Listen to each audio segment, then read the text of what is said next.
everyone, it's your girl Angela again. I was just texting my friend Nato in El Paso. We were talking about his dog. Nato's dog just had puppies. 4 of the puppies had dark eyes, but 1 of them had light eyes. What he was wondering is how it's possible that 2 parents with dark eyes have a puppy with light eyes. Y'all want to hear what I told Nato?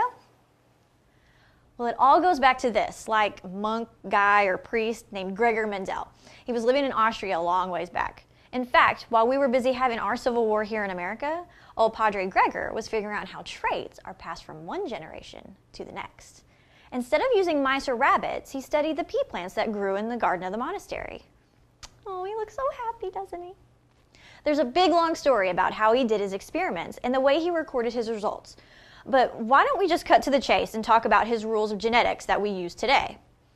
Well, since this is biology, we got to start speaking Greek and Latin, right? We already have one word to talk about, trait. Trait is just any characteristic about a plant or animal that's passed on through the DNA. So let's keep in mind the big picture here. Genetics is just explaining how traits get passed from one generation to the next, from Nato's dog to his puppies, from plant to seed. That's all we're doing.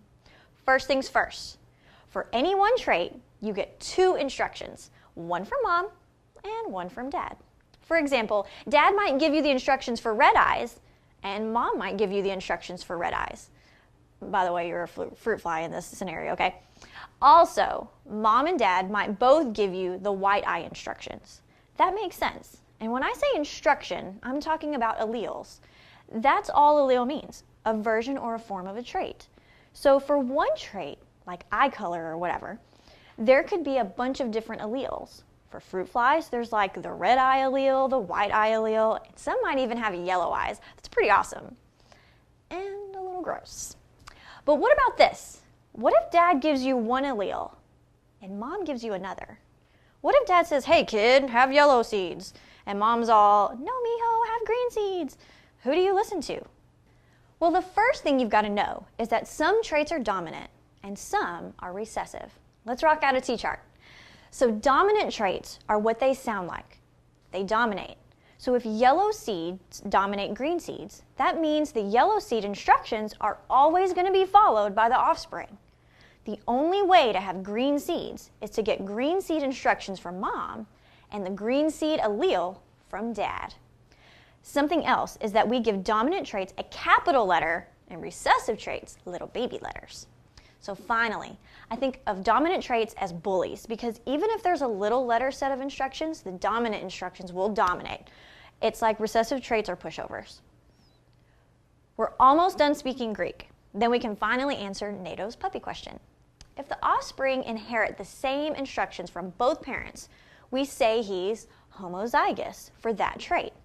If the baby gets one set of instructions from dad and a different allele from mom, then she's heterozygous. Look, I think if I just put it this way, it'll be easier to understand.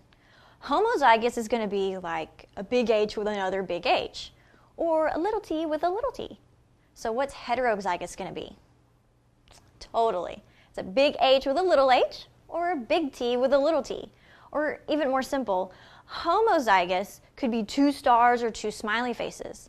So what's heterozygous going to be? Yeah, like a star with a circle or 1 smiley face with an angry face. That's it. That's all homozygous and heterozygous means. Remember, the Greek prefix homo means the same, and hetero means different. All right, let's start to figure out Nato's puppy situation. We can make one of those awesome Punnett Squares to help predict the combinations of the genes in the daddy dog's sperm and the mama dog's eggs. Remember, both of the parents had dark eyes, and somehow one of the puppies had light eyes. Let's figure out how. Let's guess for now that dark eyes is dominant and light eyes is recessive. So big D for dark eyes and little d is light eyes. So that means the puppy has to be little d in order to have light eyes because just one big D will give him dark eyes. Since both of Nato's dogs had dark eyes, maybe they were both homozygous dominant. They were both big D, big D. Let's fill out this Punnett square to see if this could be right. Well, if daddy dog is big D, that means half of his doggy sperm are going to have the big D allele, and the other half are going to be big D. So let's put a big D up here and a big D up here. It's going to be the same with mommy dog's eggs. A big D here and a big D down here. Let's use pink for the mom's alleles. So now we just match up each square to see what the outcome would be for each sperm fertilized with each egg. And remember, we're trying to get a little d puppy. So if this big D dad meets up with this big D mom, we get, big D, big D. That's a dark-eyed puppy. Well, what if this sperm fertilizes this egg? So, big D, big D. Hey, y'all, are we ever going to get a little d? No way. We got to go back to the drawing board and come up with a Punnett Square that makes sense. Okay, how about this? Instead of both the parents being homozygous dominant, maybe both of Nado's dogs were heterozygous.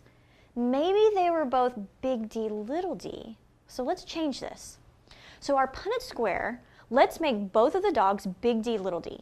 Half of the daddy dog sperm will have the dark eyes instructions, and the other half will have the light eye allele. Same with the mommy dog's eggs. Big D up here and little d down here.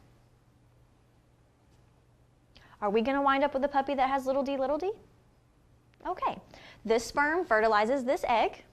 Again, we get big D, big D. So let's try here. What if this sperm fertilizes this egg? Well, we get a big D, little d. That's still a dark-eyed puppy because dark eyes dominate, remember? We're going to get that again right here. Big D dominates, so that's a dark-eyed puppy. But wait a minute. What do we get here? Little d. That's a light-eyed puppy dog. Okay, so that's Nado's puppy with light eyes. He's going to be homozygous recessive, and both parents are heterozygous. That's the beauty of genetics, y'all. Just rock out a Punnett Square, and you'll figure out how the trait got passed. Till next time, it's your girl Angela saying, those genes look good on you, girl.